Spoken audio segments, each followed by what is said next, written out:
Good morning, everyone. We're continuing here in the laws of KASHRUS of Rabbi Yomin Forst, and we're going to conclude possibly today the laws of Hagala of immersing vessels, pots and pans and the like, forks, knives that have become not kosher in boiling water. Hagala kli basaya v'kli chalav yachad. Let's say Misha Magil Kli Basar Kli Chalav Yachad. Let's say you have a fleshik pot and a milchik pot, or let's say fleshik spoon and a milchik spoon, that they became treif, and you want to kasher them in boiling water. At least one of them must be ben yoima or not ben yoima. It has not been used in 24 hours. Because if they were both used within 24 hours.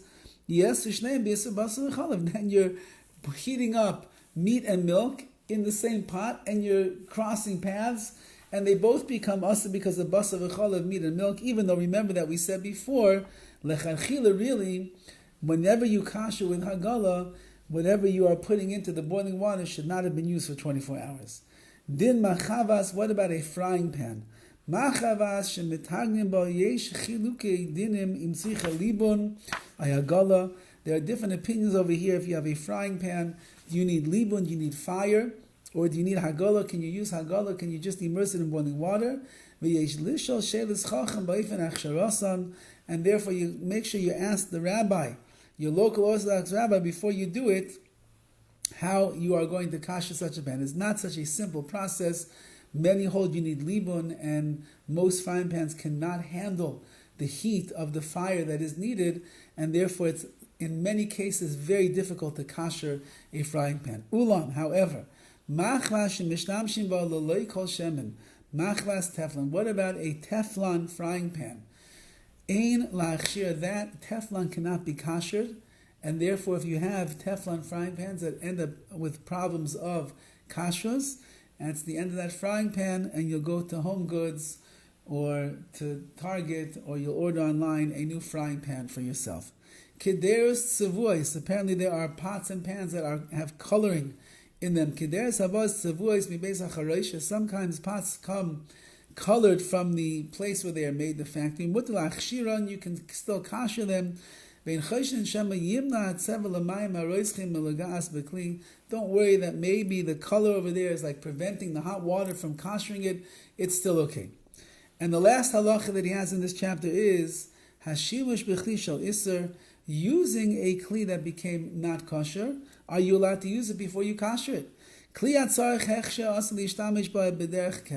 kli, a vessel that became not kosher, you certainly cannot use it on a regular basis. Even for cold food before you kasher it. However,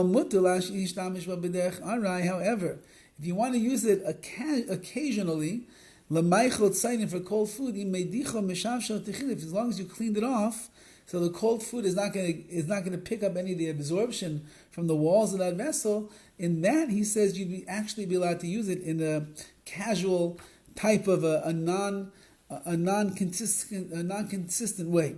What about a knife that needs to be kashered? You want to use it in this temporary way. You can't just clean it off. You actually have to stick it into hard dirt, hard ground 10 times, in and out 10 times. Even this doesn't really help if there's like space between the knife and the handle itself. It's still not going to help. There are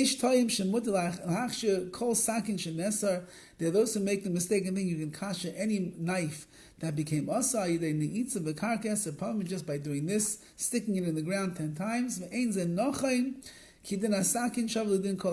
This is not really the right way to do it, meaning, and it sounds like in a case where you don't have the hot boiling water right now, if you need to do this for cold things that you're going to cut with the knife, it's temporary.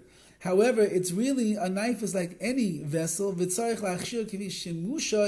really have to kasher it in the way that you used it, either with fire or with boiling water. We already explained the din of neitza. We already explained this of putting it into the ground. It's only a temporary type of a thing. I remember I used to go to somebody's house, and they had a lot of plants in their kitchen, and there were knives in all of the plants, because they thought that they could kasher like that. First of all, that dirt is not so hard, and number two, it's only a temporary type of a thing. Really, it requires the hechsher, the kashering of the boiling water or fire. Okay, that's the end of this chapter. In Mitzvah Hashem, we'll start a new chapter tomorrow. Have a wonderful day.